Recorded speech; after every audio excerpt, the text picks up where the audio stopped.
Welcome to the Reconnected Human Podcast. Please sit back, relax, and enjoy. But anyways, man, so just to kind of catch us up a little bit, man, how did you become the kind of truth seeker and relaying the truth that you are right now? Just a kind of brief summary. Are you recording this, or this is just you and I? We're recording now. Okay, cool. All right, so then I'll elaborate. It's funny that you said earlier that you caramel-colored skin, and here I am with, like, I've got big black lips and blue eyes. It's like, whoa, what is this guy? What's actually going on there? And I grew up with that stigma, I guess you could say, of like, what are you, kid? Growing up in a neighborhood that's on Long Island, which is, they say, is one of the most racially segregated suburbs in the country, and here I am, kind of stuck somewhere in the middle.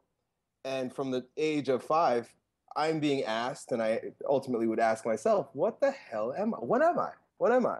And I've gotten all types of strange ways to figure out what you are when you're 5 years old. I remember one kid saying, "Yeah, look at your dick. If you look at your penis and it's brown, then you're black. If your penis is pink, then you're white."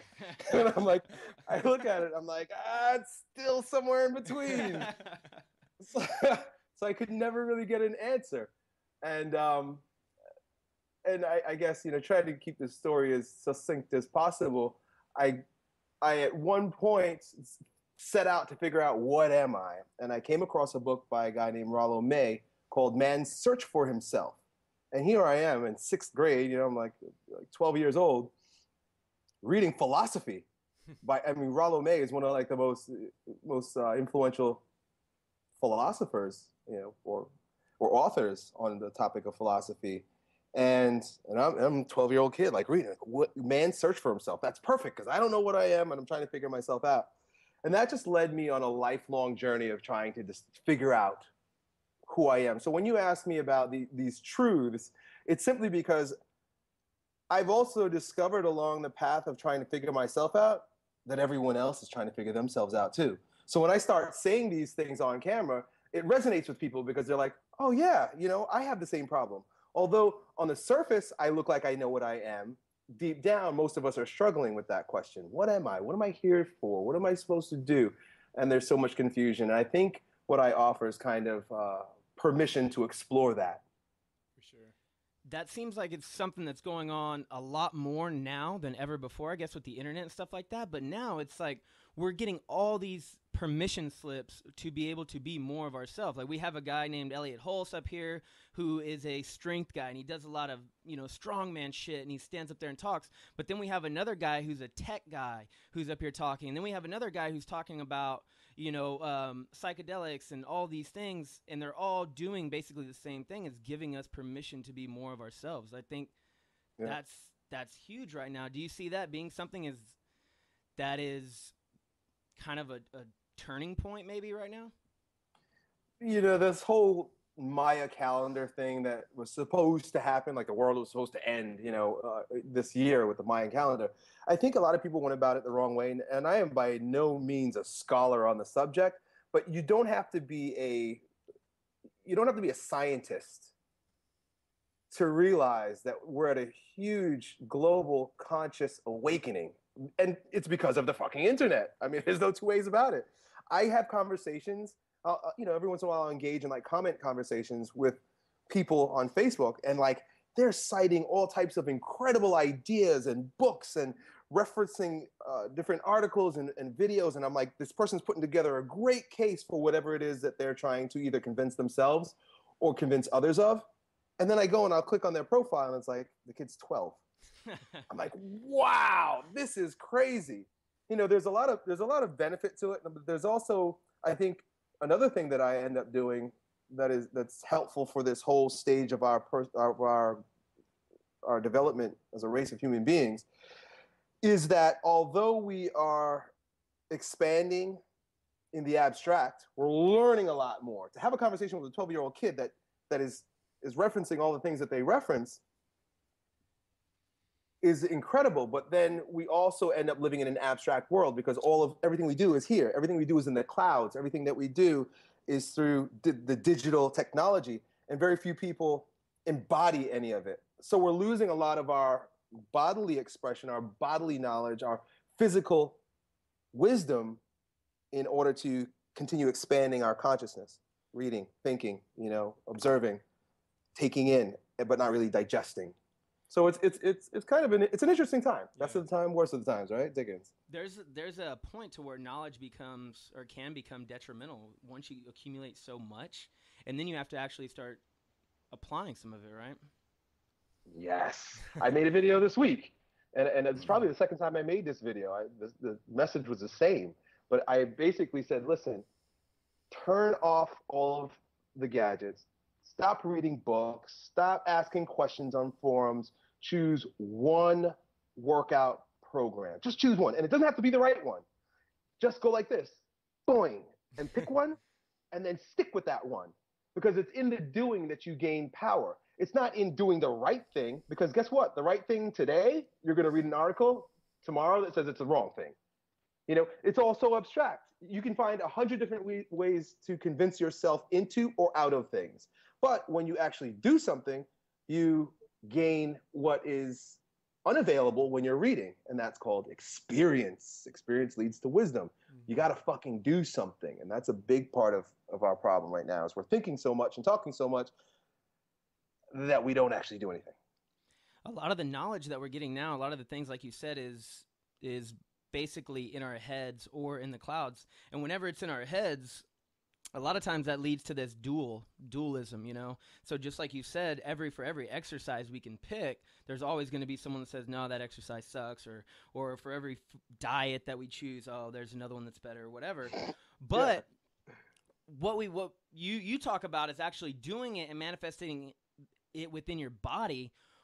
A lot of people talk about this as becoming more conscious within our hearts, and using this word of heart consciousness. And a lot of indigenous people, a lot of ancient cultures and stuff put a lot of emphasis on their hearts. Do you agree with that? We've come to a place where we've conceptualized that the brain, or the mind, which is a better way to describe it, stops at our neck. So it's like we've got the cortex and neocortex, and that's basically it. So if you're thinking, it's all happening here. What we've physically forgotten, it doesn't take a scientist to look at a picture of the nervous system to realize that, wait a second, your brain doesn't stop there. There's a big, thick tube that drops way down into your pelvic floor, which is called your spinal cord. And off of your spinal cord, there are all these branches that go out and they tie into your muscle, they tie into your organs, they tie into your stomach, your heart. They go all the way down into your feet. So where did your brain begin and where did it end? Yeah. Just because we use this part of our brain to analyze and calculate doesn't mean that this part of our mind isn't just as, or perhaps more powerful, because it's this part of your mind that beats your heart. Like, are you beating your fucking heart right now?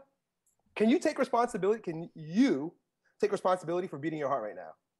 What did you have for breakfast? Can you take responsibility for digesting your food right now? You can't take responsibility for that. That you is the ego, and we become very attached to the ego. We don't realize that there's an entire magnificent energy. There's a magnificent mind that's doing 50% or perhaps more of the work for us, but yet we ignore it as if it's not as intelligent as this brain. Nobody who grew that baby in your belly. Who's growing you right now? Are you growing your bones right now? You just worked out, right? Okay, cool. So you went and you did some bench press. Who's growing your muscle? You didn't grow your muscle. You just beat up your muscle. Do you see? Who's doing all that? There is another mind. And I say other mind just because of what you described as this dichotomy, which is truly not a dichotomy. It's a unity. Yeah.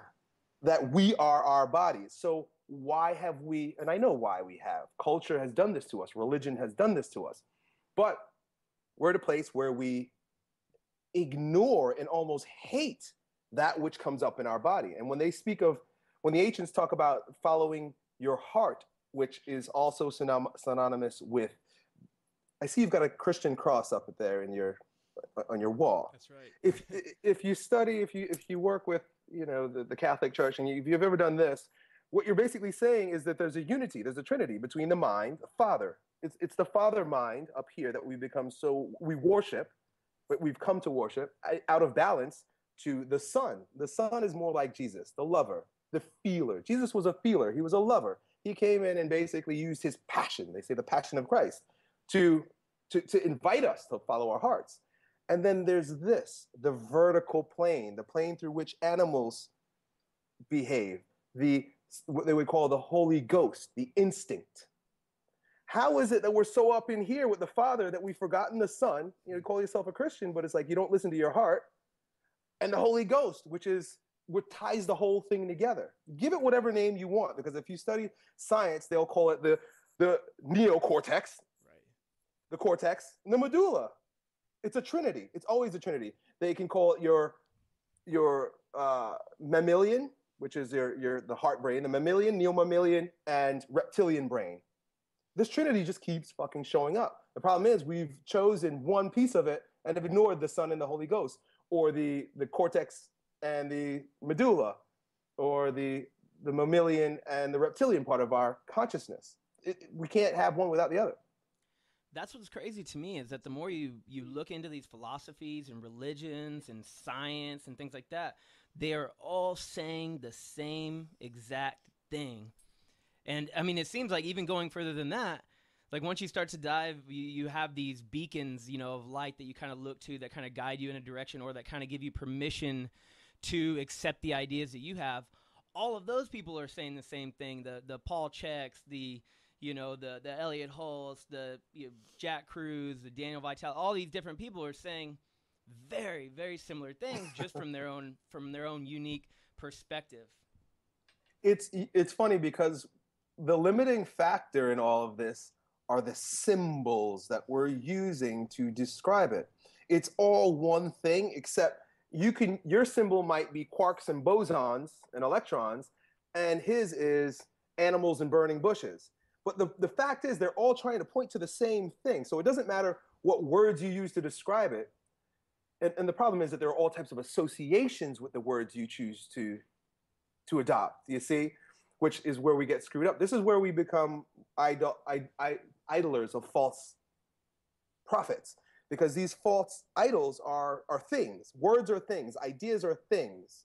And we hold on to, well, Jesus Christ is my thing, and that's it. So I don't want to hear or believe or talk about or consider anything else that might actually make sense. Mm-hmm. And then the same thing on the other end of the spectrum. It's like, well, my idea is that science is that's it and that's all. But then you also have to consider, well, there are parts of science that we might think that we'll figure out, or that we have figured out already, but really when it boils down to it, and you look at like quantum mechanics, which a lot of people say is quackery, it's because the final answer is, I don't know. Yeah.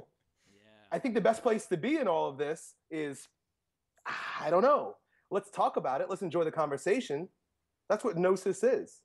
Gnosis and Gnosticism is, let's talk about this shit because it's pretty fascinating, but let's not hold on to it and become personally identified with any of it. Because really, the minute you grasp it, you lost it.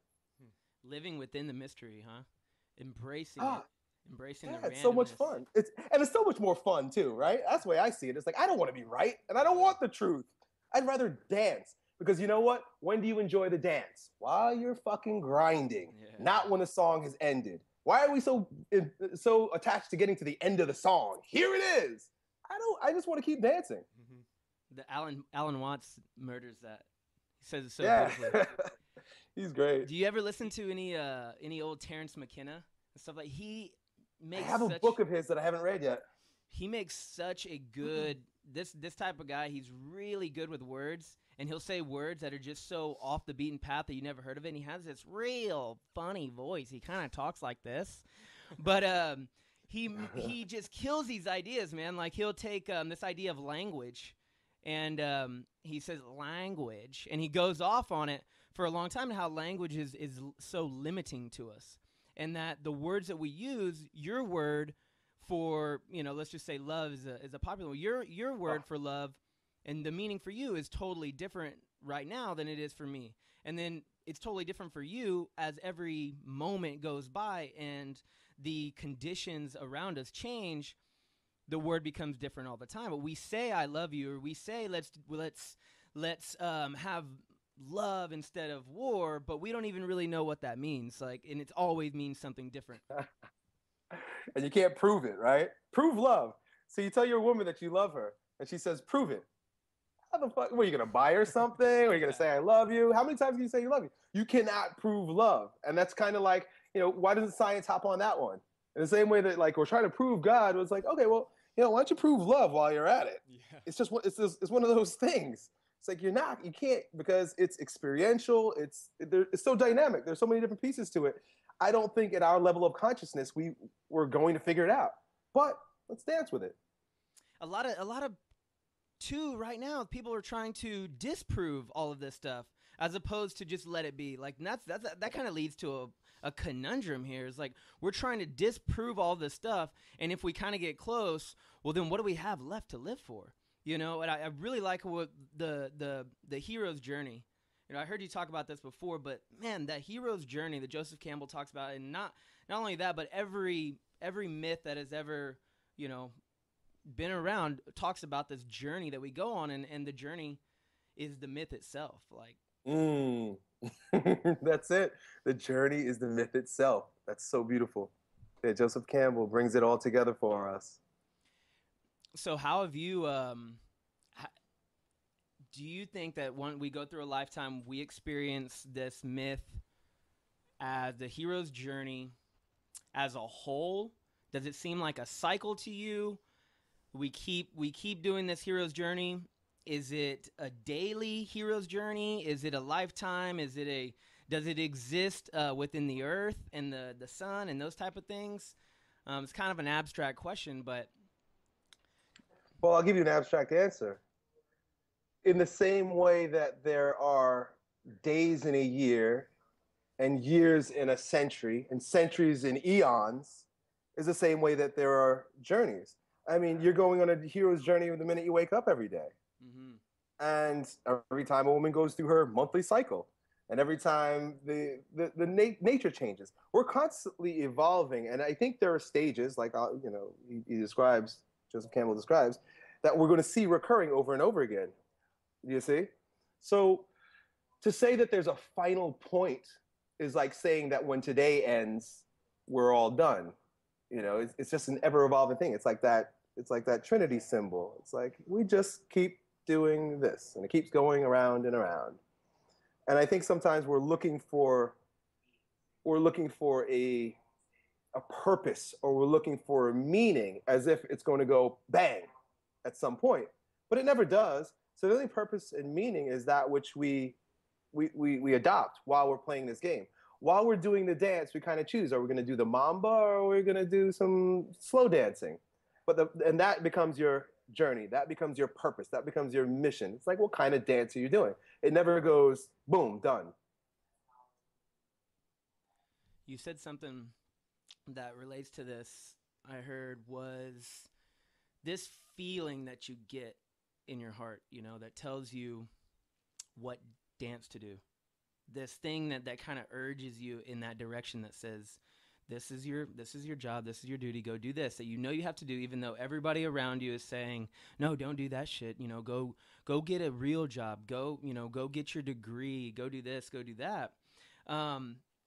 You said if you don't do that, if you don't listen to that feeling, that you're basically disobeying. Like, that is God running through you. You're disobeying that. I thought that was just fantastic. It was brilliant. I love that. Yeah, you really are. Because, again, the Trinity. This is your passion.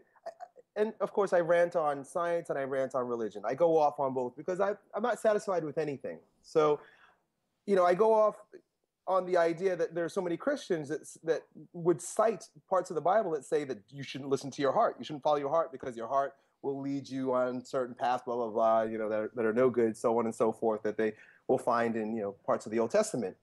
But it's like, don't you realize that the Son, you're doing this?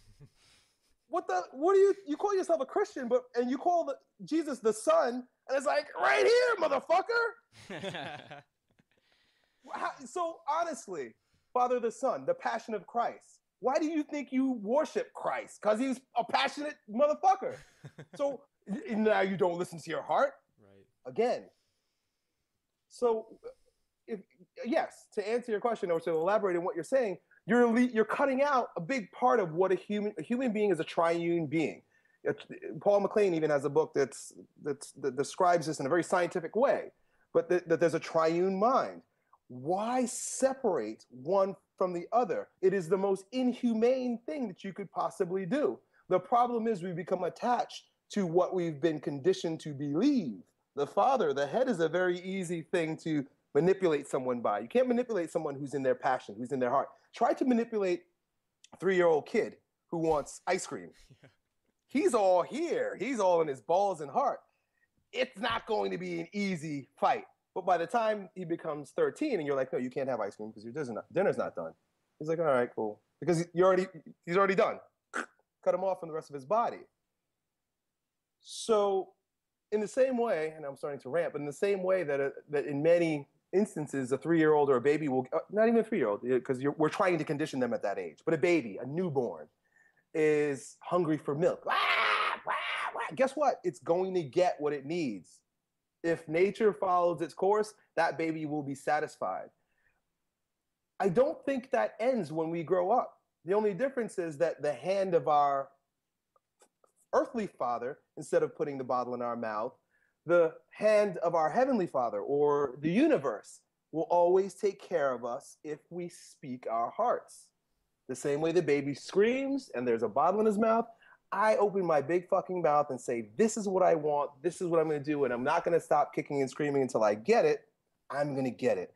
And not only is that a nice idea, which would be great to talk about, but I've done it. My life is a byproduct of me saying, I'm going to do what I want to do. This is what I want. I'm going to go down kicking and screaming. I'll die before I not get what I set out to get.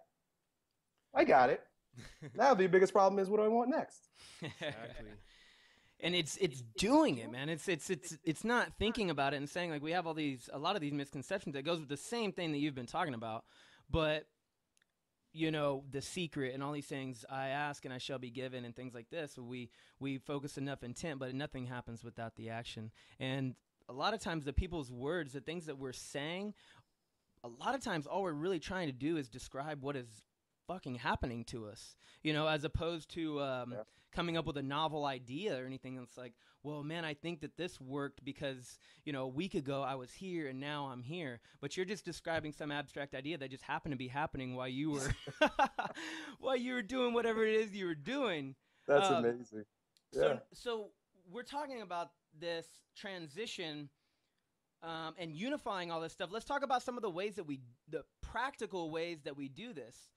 So what I'm referring to here is some of these natural, we talk natural all the time. We're always talking about nature and this and that.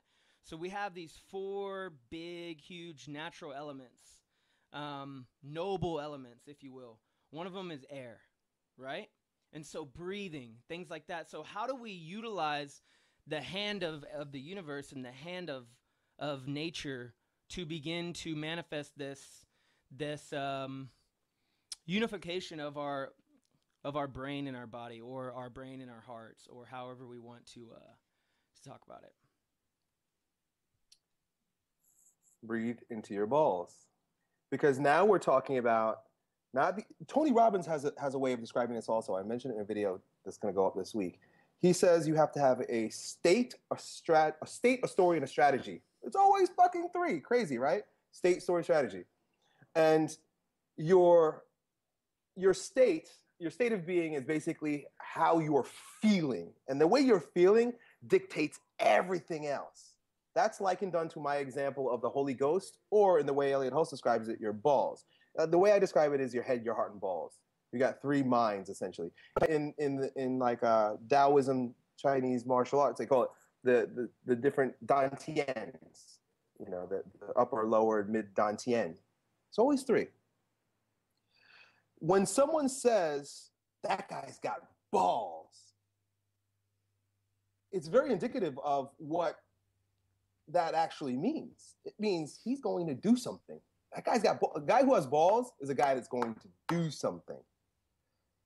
So tying the whole thing together means accessing your Holy Spirit, accessing your courage. That's the whole thing. You know, The whole thing about like the baby who screams for what it wants is like because it's not impeded by anything. It's this is what I want, and I've got enough balls to scream and cry for it. Even my children are around 4, 5, 6 years old.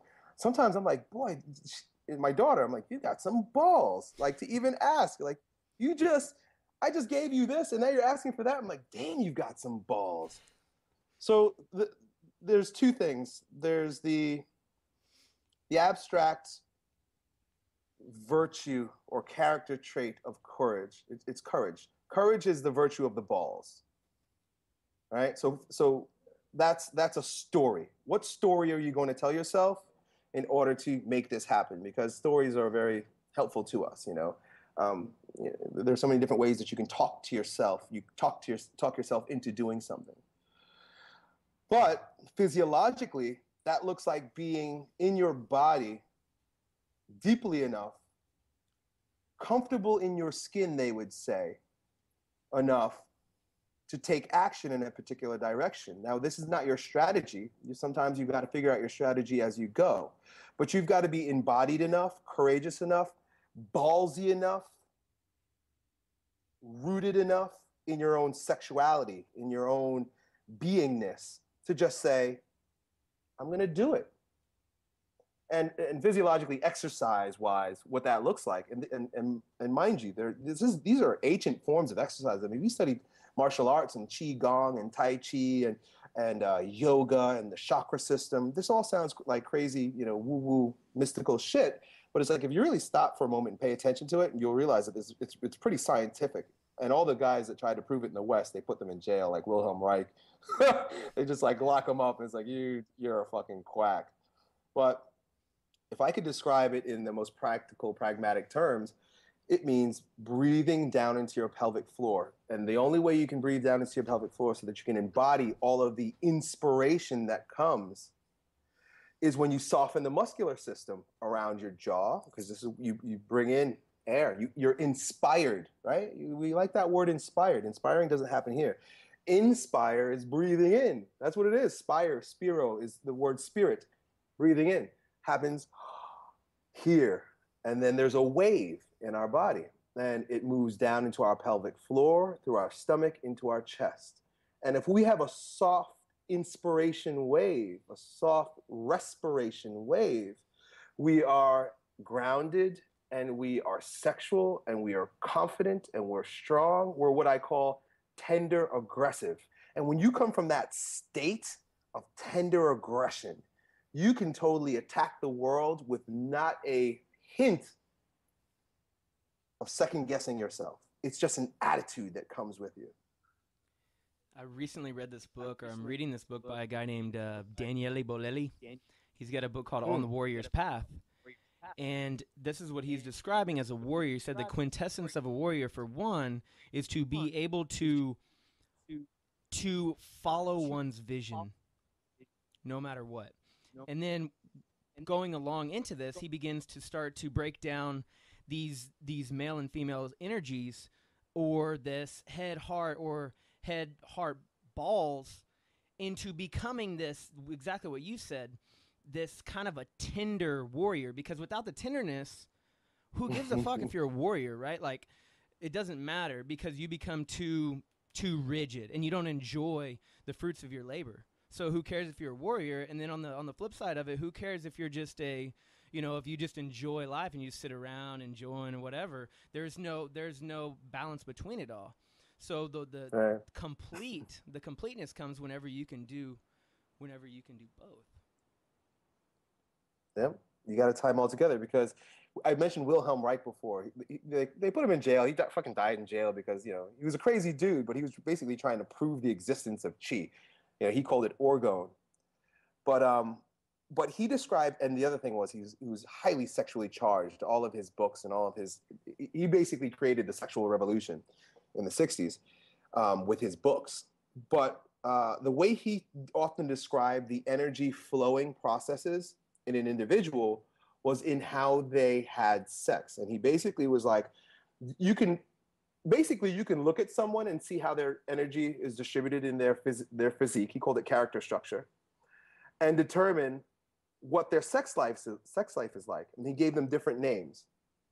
And the person that's too rigid, the phallic narcissist, and for females it would be the neurotic type for both, is a premature ejaculator. Just way too charged up, warrior. Everybody thinks a warrior looks like this. Well, guess what? You're a premature ejaculator. As soon as your dick gets hard, you bust your nut, right? And that's the sexual dysfunction associated with the rigid type. The rigid type is also the neurotic and also the narcissist, as far as men are concerned. Very attached to holding up a particular facade, particular persona. But it's like, yeah, guess what, dude? You bust your nut too quick. Then there's the oral type. There's so many different variations thereof. I'm giving you just different extremes. The oral type is also dubbed the lover. Very soft, very loving, doesn't make any enemies, friends with everyone, easy to get along with. They're almost like you can't help but fall in love with them. They're just nice. They're just really nice.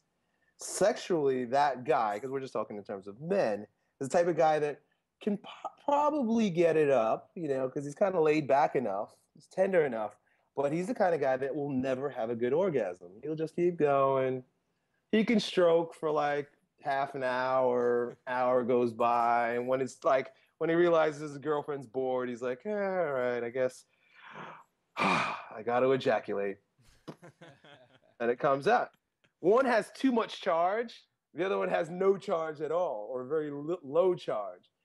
The balance is where I'm aggressive enough to go after and get what I want because I've got spine, I've got aggression, and that's very sexual.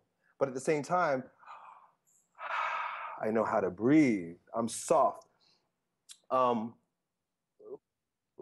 Alexander Lowen broke down the body in this way. He said that the tenderness, and if you look at a dog, right, the dog's very tender here. The tenderness happens in the front of the body. The aggression happens up the back of the body. So if you imagine, when a dog gets angry, what does it do? It tenses up its muscles, its back. When we get frustrated and angry, we tense up our back. They say you have your back up. And then when someone's very relaxed and soft, or belly, like a dog, when the dog wants to love you, what does he do? Shows you his belly. So we've got to balance this, and that's why strength training fucks us up in so many ways. I can't really bodybuild too much anymore because I get all tense here. I'd much rather just do deadlifts and build up my aggression and then just stretch and soften and tap all this. I tap and stretch and soften. I make this as soft as I can, make this as hard as I can. So when I come at you with the aggression, not you, if I come at my woman with the aggression, I'm coming hard, I'm attacking hard, but I'm leaving soft. You see? It's this. That's perfect. Dude, Tender aggression, babe. It's so crazy how we can pile up so much pent up energy and emotion in our the front of our body. Like I've been breathing and working on meditating and all this shit for several many years, especially within the last year and a half, and just recently I actually felt like I was able to breathe. Like after 16 years, I was like, holy shit, I was just able. I haven't had a full breath in 15 years. Like, this is crazy. See, everybody, it's funny that you say that because everybody thinks they're breathing, so they ignore the topic completely. Yeah. The only reason why I'm so fascinated with it, and I'm sure you feel the same way, is because I've actually breathed, guys. I know what it feels like, and it's fucking awesome.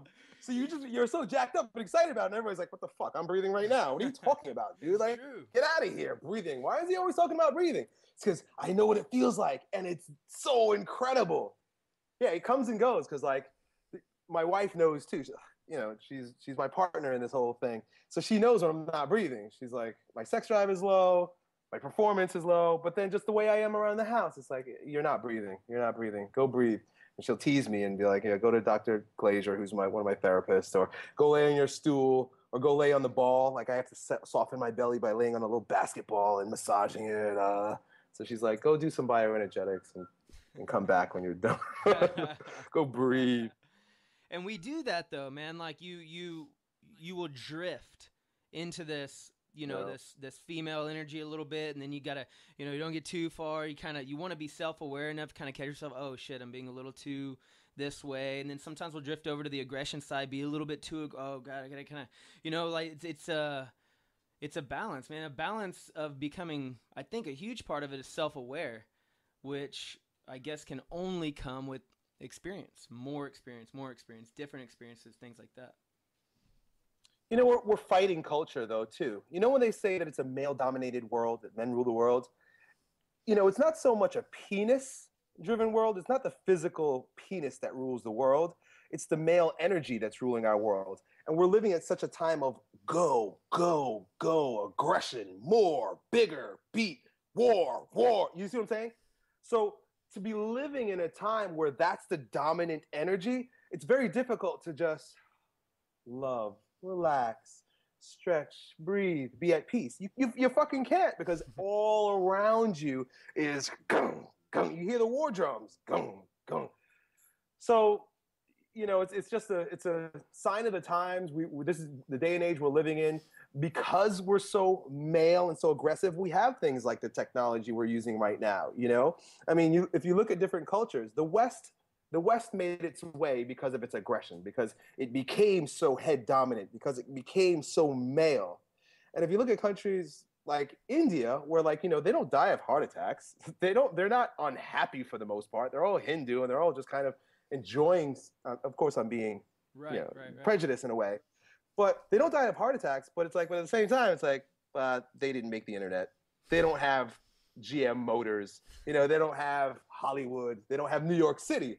So you've got too much on one end, where it's we all die of heart attacks, cancer, and impotence, and then you have the other side, where it's just well, they have no technology, and everybody's kind of poor, but they're okay that it's poor because they eat dirt. so it's which one? Hopefully now it's kind of the marriage between the two. Since we have the internet, we're finding out there's so many good ideas on that side of the world.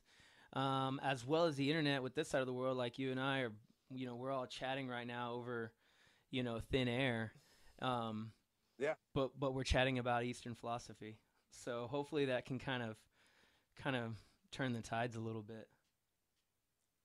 Yeah, it's got to be an integration of the two. It's got to be that tender aggression. It's got to be that yin yang. It's got to be that catabolic anabolic. It's got to be that positive negative. It's got to be that female male penis vagina. We can't have all one without the other.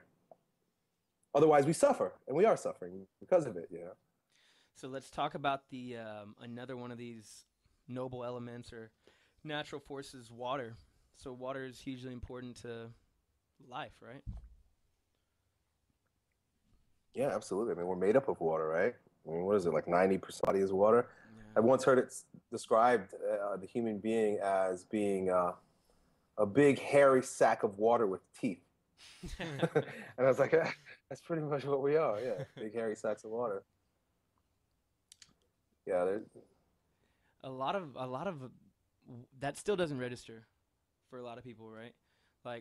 It doesn't register on a couple of ways. For one, we're still not drinking that much water. You see people walking around with, coffee and sodas and sports drinks and energy drinks, things like this. And then on the other side, we are totally void, for the most part, of quality of water. And then we can go into it even further. So I don't know if you've seen, I watched this documentary recently talking about water and how water, we don't know shit about water scientifically, right? So water can carry memories. Water can be structured or unstructured, coherent, all these different terms and things that we can carry information within water, and water, all these different crazy things. And it seems like we're not up to speed with many things about water yet. Well, we might not understand here, and that word understand, I'm fucking with that word a lot lately, because it's understand, what is that? Why do you call it understand? Like we're standing under. I think understand is actually a bodily experience, because it's standing under. It's underneath that which is above. So anyway, that's just my weirdness. But if we embody things, I think we don't have to think about it. We don't need any facts about it. you know, if we're living enough in our bodies. But our energy has moved so far up into our heads that we don't feel what's happening in our bodies. The easiest way that I could describe what happens so that you have a, you know, an abstract idea so that you can say, maybe I should drink some water, besides the fact that you probably feel like shit, but you don't know that you feel like shit, is what's the fastest way for electricity to move? It's through water, right? I mean, you drop electricity, you know, a live wire into water, that whole thing sparks like instantly, right? Electricity travels fastest through water. If you consider, and of course, you know, there are different ways that you can describe it, but that our nervous system is literally is our electrical system. It's the fast-moving system in our body. It's not our hormonal system, which is slow-moving. These neurotransmitters and the connections between them are so fast.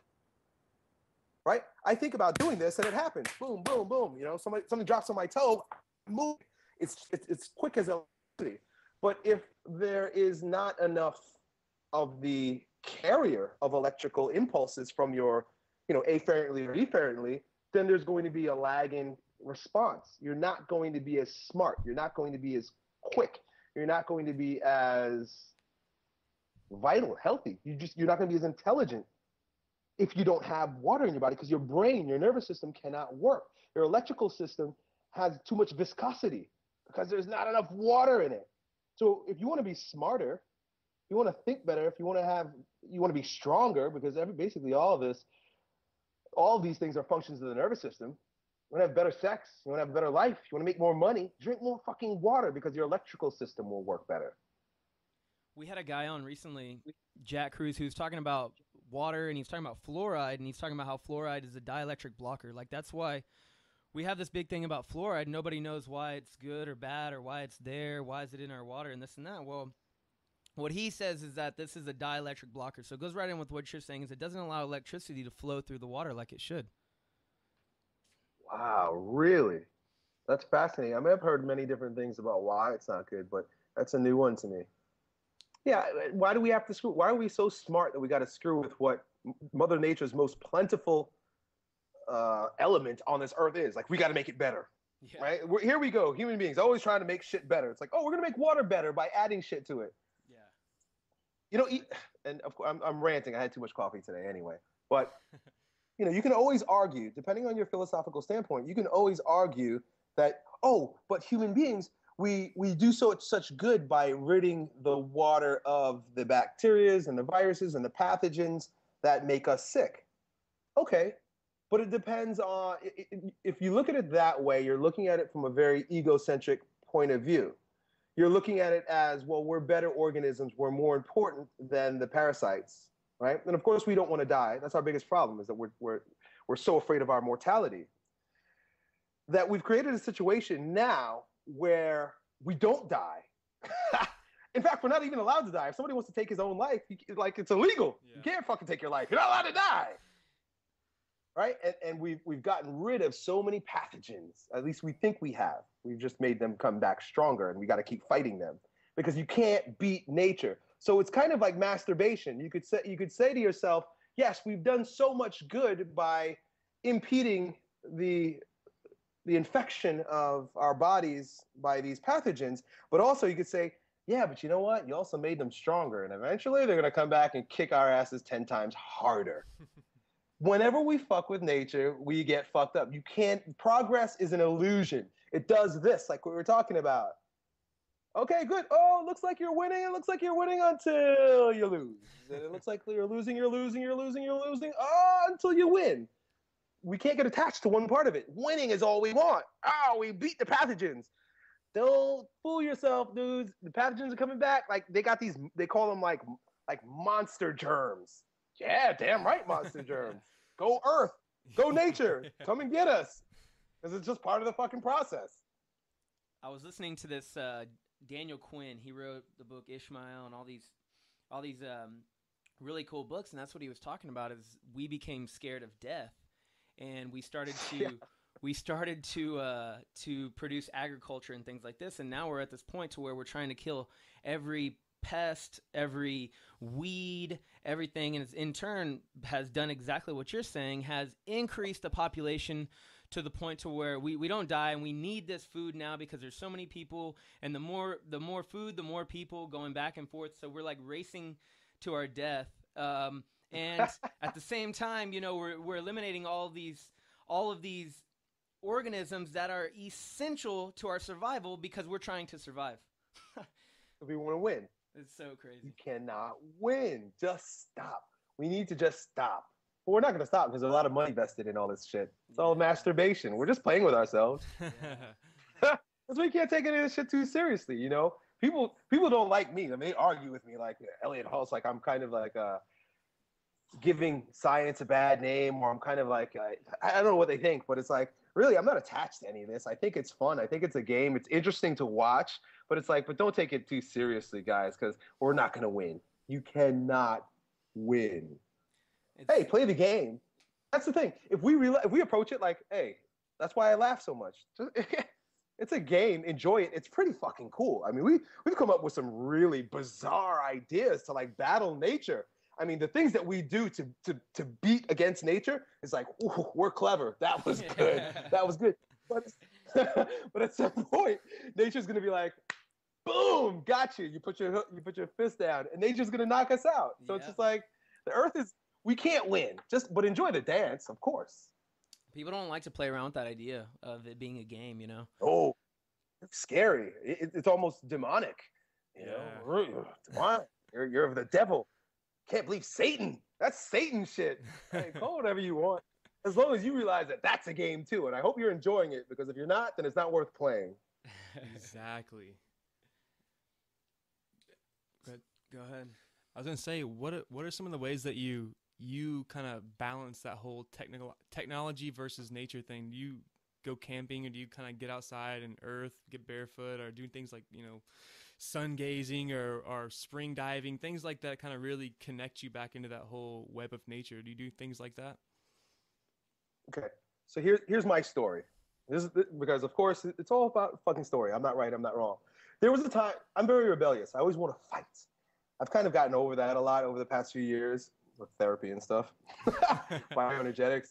I'm not as angry as I once was. I don't have to prove myself, and I don't have to fight like I did, 3-4 years ago. Good thing I was fighting back then, because it, got me to where I am now. Now I can kind of chill out a little bit. But I used to try to fight against where we're going as a culture. Like, too much technology. We're too separate from one another. There's too much. And I literally wanted to live on a farm. I wanted to go and like milk cows and have my kids run around barefoot. And, it's like, who cares if there was chicken shit in our food, because it all came from the earth. And it was because my parents are from Belize. That's how my dad grew up. He grew up with chicken and mangoes. Like, that's the way it was. And I just had a hankering for that. And of course, it didn't work out that way. And the story I tell myself right now, because, I'm fully enrolled in this Matrix. I'm playing the Matrix game, and I'm kind of enjoying it. I hate paying taxes, but it's like, who doesn't? But it's like, I'm playing this game. So I've come to a place where it's like, I'm not going to fight it, because it is nature also. I mean, we like to talk, and we were just doing it just now, which is false. We like to talk of ourselves as if we're doing something to nature, as we're going against nature, as we're fighting nature, as but really, wait a second. I am nature.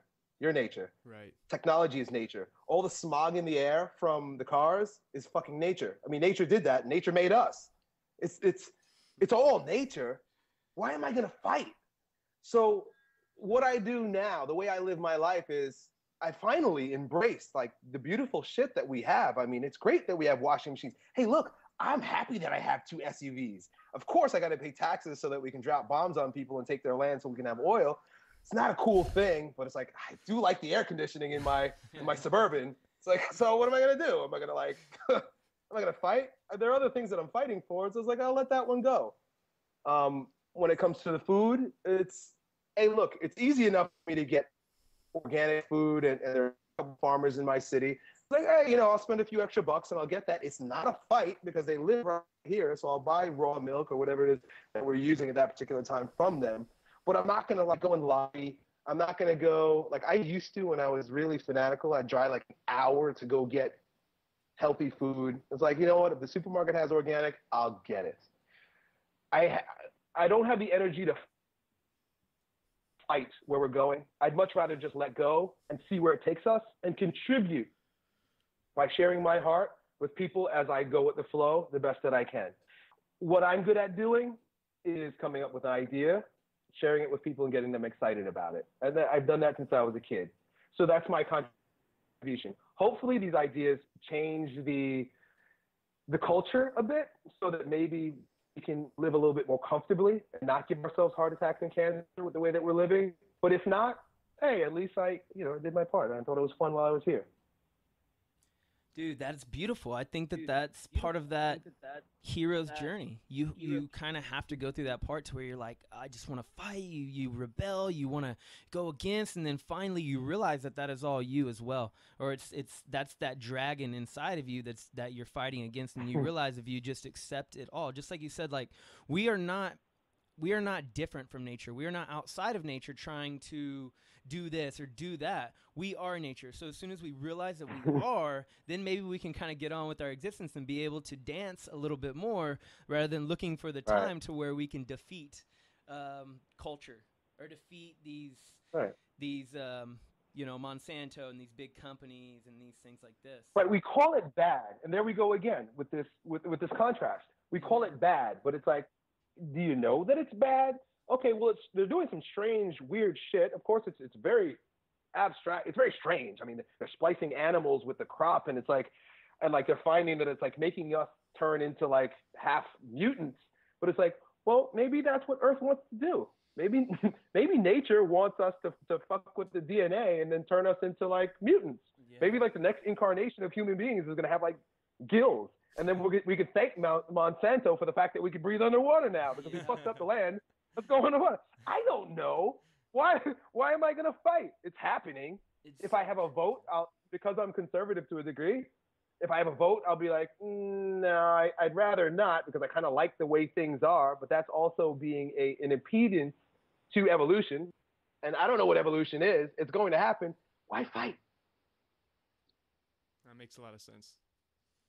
It's it goes back to that thing that you're saying of just living in the mystery and enjoying it, because we have this idea of the singularity, man. It's always popping up, and how we're gonna merge with machine and create all these fucking crazy bots and all this stuff, and it's sometimes it's scary to entertain those thoughts, but not when you let go of it, not when you kind of let go and then just do what you enjoy doing.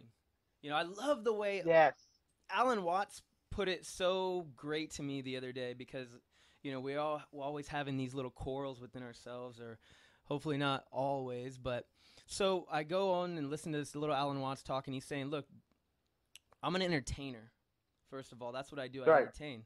I'm not trying to get you to believe what I'm saying at all. All I'm doing is entertain. I'm sharing ideas with you that entertain me and that entertain my friends and things like this, and that's all we're doing here is entertaining each other. Did you listen? That's from that's the opening statement in You're It. Is that where you listened to? I think so. Yeah, I think so. Isn't that great? And I take that same position. I of course adopted it from Alan Watts. It's like, I have nothing to prove. Please don't believe me. Don't follow me. Don't listen to me. Completely ignore me if you wish. I just feel like talking about this stuff. If you like it, hang out. If you don't, it's okay. Goodbye. Yeah, right. No hard feelings. Maybe we could share a beer later and talk about the Bucks game, but no hard feelings. Exactly. I'm not trying to win. I'm not trying to win you over. I'm not trying to make something happen. Just a fucking entertainer in the same way. It's just like, I'm entertaining these ideas and I happen to like talking about it. All right, Elliot. So give us to end us out here. Give us something tangible when it comes to getting from our head. And I know you have you've talked about this already, but something that we can do to get from our head, something we can practice from our head into our bodies.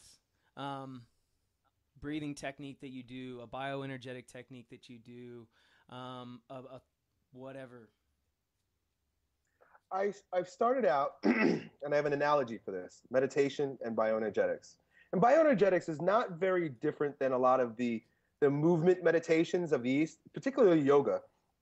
I've been doing a lot of Olympic lifting lately, and part of the reason why I chose it is because I knew if I'm going to be really good at these lifts, I got to stretch a lot.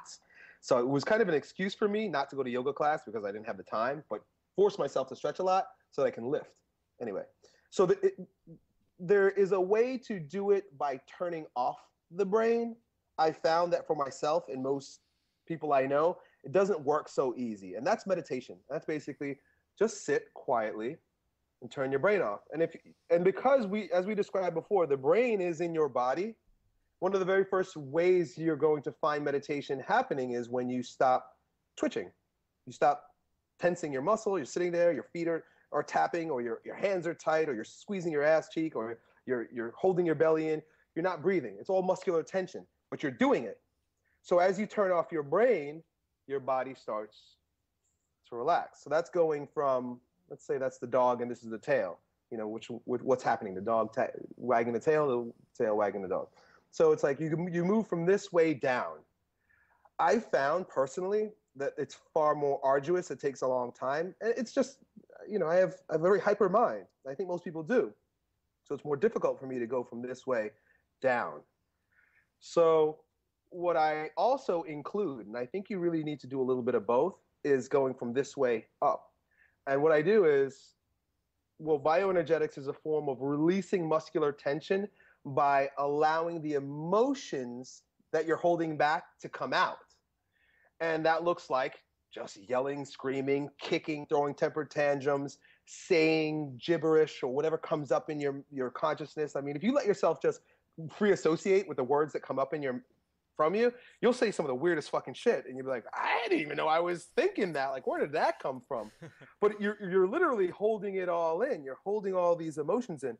And the word holding is very indicative of what happens. We use the muscular system to suppress or depress our hearts. We depress our sexuality. We depress our creativity. We depress our emotion. That's why there's so much depression, because we're so busy depressing ourselves. We're compressing, we're depressing, we're holding it in. And if you give yourself, and this requires a lot of courage, and again, this is the second time we're talking about courage. I think courage is the iron quality in this day and age. You need courage now to grow.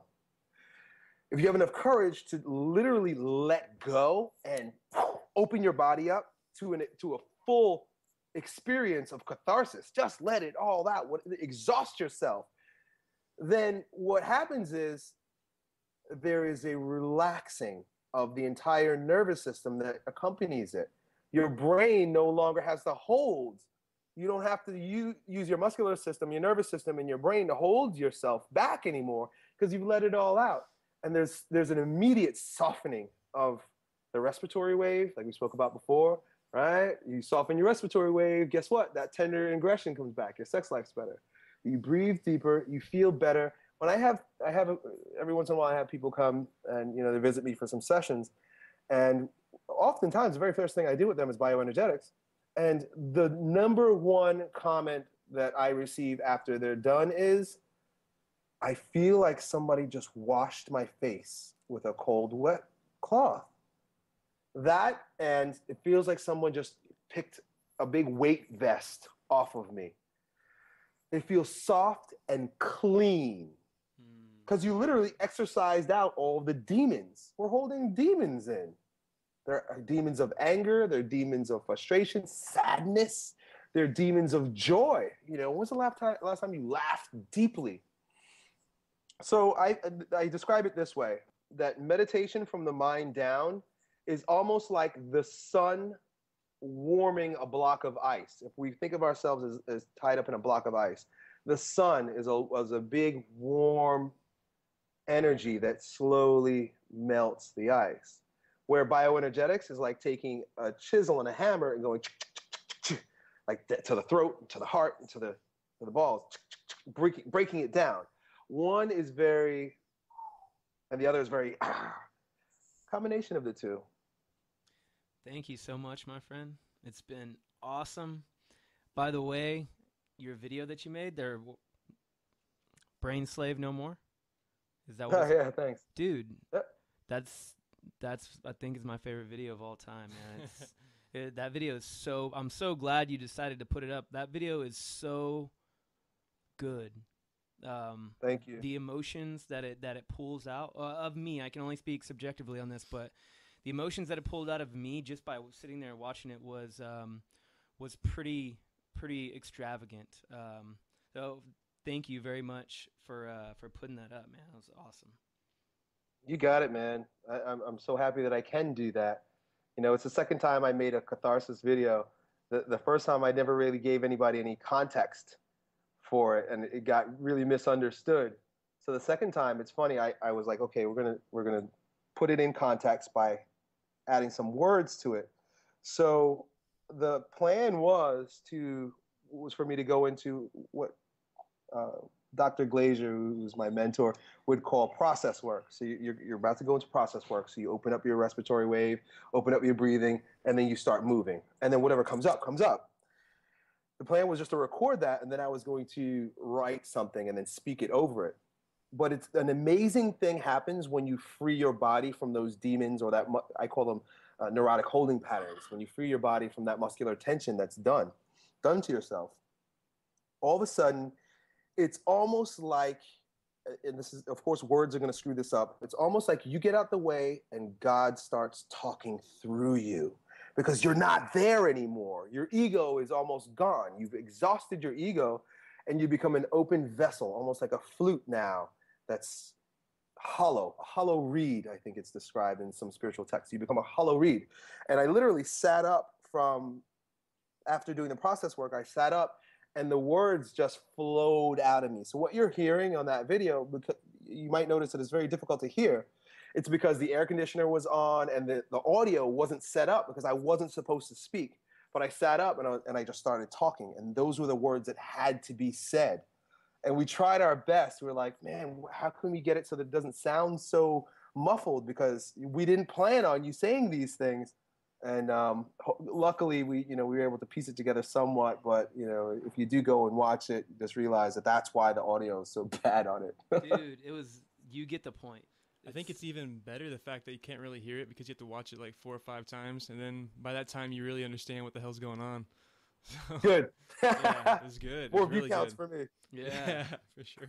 Good. Dude, have you ever done any flotation tank work, jumped in a sensory deprivation tank, anything like that? No, I haven't. It's an interesting little bit. I would be curious to see what you thought about it. I'll look it up. I'll see if we have something like that around here. I'll give it a try. It'd be cool. How do we, just before we close out, how do we get a hold of you for one, but Dr. Glazier's work? You mentioned him a couple times. Oh yeah, well, he's kind of a private dude, but he owns Bioenergetic Press, which is the publisher of all of Alexander Lowen's books. And Alexander Lowen was like one of the founders of Bioenergetics. So if you Google Bioenergetic Press, you'll get to Dr. Glazier's website. I see. And he has training programs. He's my therapist. He's been my mentor for several years. And actually, tomorrow morning I leave for 4 days to begin what would be a post-PhD graduate type program, which I don't have a PhD, but he knows how much I love the work. So I'll be taking for the next couple of years probably. Wow, we look forward to hearing. I'm sure you're going to share some of the stuff that you learned from there. We look forward to it, man. Oh yeah, thanks. And to get to Elliot Hulse, ElliotHulse.strengthcamp.com. Nah, that's my gym website. I'm such a mess. And then ElliotHulse.com. Like I still have to put stuff on it. If you just go to YouTube and search Elliot Hulse, that's usually where you'll find all my videos. And then Facebook. That's really where I'm most active is social media, Facebook and YouTube. Yeah. Well, cool, man. Once again, really appreciate you coming on. Appreciate the videos you make. Thank you. sharing your shit in the face of all the adversity, man. Yeah, it's your responsibility, right? You got to do it. That's right. Thanks, Excellent, brother. guys. Have a great day. You too, man. Thanks, Elliot. Bye-bye.